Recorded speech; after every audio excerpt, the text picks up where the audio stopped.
I'm Amanda, and this is Not Your Granny's Quilt Show.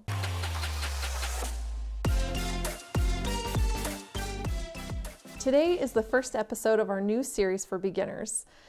We're going to talk about supplies today, but first I just want to say I'm so excited that you're here. If you're not a beginner, I hope you stick around because I would really love your help helping our newbies get started quilting.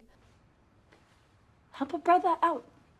Supplies are going to make or break you when you're quilting. I've come up with a list of the supplies that I can't live without every time I quilt. I use these items every single time without fail, so I'm hoping that this helps you get started on your quilting journey. If you're not listening on YouTube, I would suggest hopping on over there and watching the video of this because I show every tool I talk about. I've linked everything down in the show notes, in the description, so that you can get to everything I talk about. But I also really want to strongly urge you to shop local whenever you can. Let's get started. First, I'm going to talk about a sewing machine. It's the thing you need the most because you can't sew without a sewing machine, unless you want to do it by hand, but nobody has time for that. Anyway, now I went with a pretty basic model. It's the Brother XM2701. It was really inexpensive online. I got it for around $100. I've had it for 5 years and I'm still using it today. It has some great stitch functions, but it does a straight stitch really well, which is what you need for quilting. It has a really easy bobbin feature. It's easy to load, it's easy to wind, and it's just all around a great machine for getting started. Speaking of bobbins, you're going to want extra. It seems like you wouldn't need that many, but when you start using other colors of threads or you want to have a bunch of backups while you're sewing, having extra bobbins is super key. There's a lot of different styles and brands that go with the Brother machine, so just Google bobbins for Brother XM2701 if that's the machine you have, and a bunch of different ones will pop up. I've used mine several times and they've come in handy so often, so I just strongly encourage you have that extra backup to save yourself time. Next, you're obviously going to need thread. I stick with 100% cotton from Coats & Clark. It's a nice strength of thread, it doesn't break easily, and it's pretty inexpensive and easy to use. You can get other threads. There's polyester blends, there's 100% polyester, there's different weights, but I say just go with regular all-purpose cotton thread.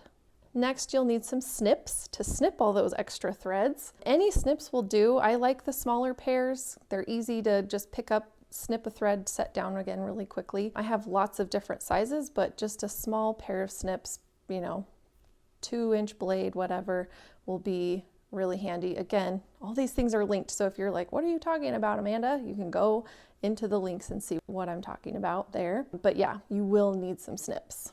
Also, a measuring tape is going to come in very handy, especially when you're measuring longer lengths of fabrics or maybe wider widths than width of fabric. I like the long ones that are like 120 inches because I can measure longer bits with it and not feel like I'm going to run out of measuring tape or have to pin certain spots to keep going. It's just nicer to have that longer length there so you can measure fabric a lot easier. Next on the list is a quilting ruler. Now these are specialized rulers that have certain widths to them and lengths. They have lots of markings on them so that you can accurately cut your fabric.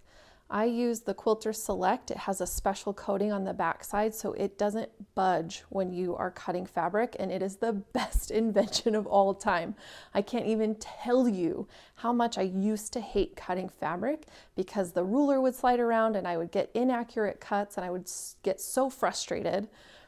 But this is a good investment. It's a little more expensive than some of the others. It's about 6.5 inches wide by 24 inches tall.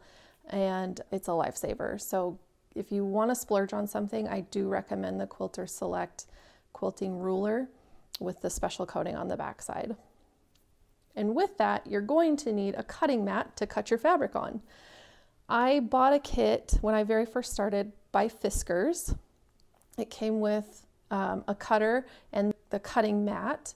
It was really inexpensive and it was the best investment. I still use it. My cutting mat is the 18-inch by 24-inch, so it's a little bit on the smaller side, but it works great. So really with any cutting mat, you can get the Fiskars. They're less expensive than some of the other brands. They have all the measure markings that you need. I've just been a really big fan of how well it's held up throughout these years, and I think it's a great way to start. And again, you can buy the kit. And the next thing you'll need is a rotary cutter to cut your fabrics. And this kit comes with one, which is great. It has a great ergonomic handle. The blades are replaceable. Needless to say, I've really enjoyed the Fiskars cutting mat and rotary cutter set. It's been a lifesaver and has been a quintessential tool in all of my quilting. Next item on the list is pins. There are so many different types of pins out there, but let me tell you, the kind you want have a flat flower head. I know, say that 10 times fast, but they are nice and thick. They're super sharp, so they can hold lots of layers of fabric together.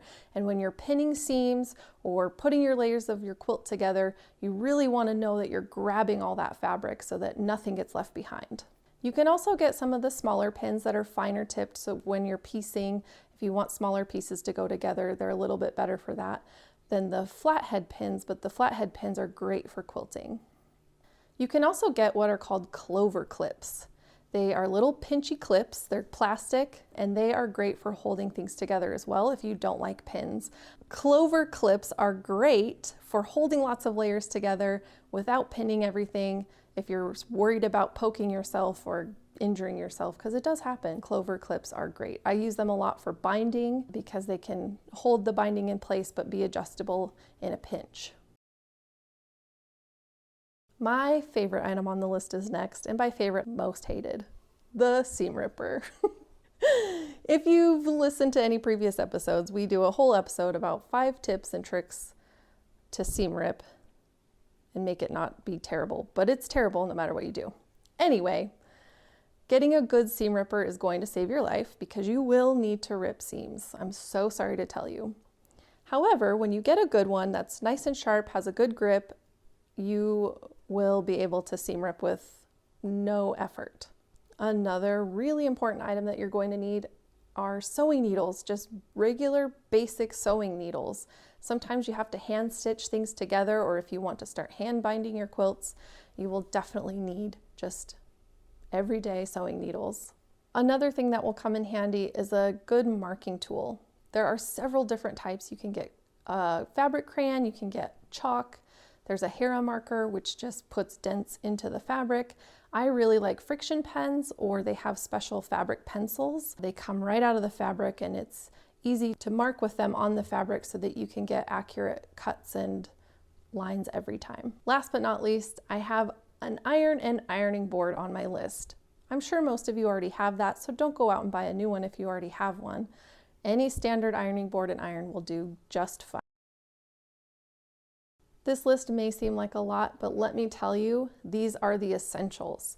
I know there's lots of different unique and cool other types of tools out there, but these are the basics that will get you through any quilting project. Thank you so much for joining me today. I hope this helps you get started in your quilting journey.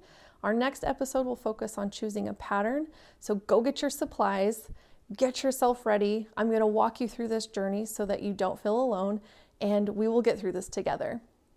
Thanks. Bye.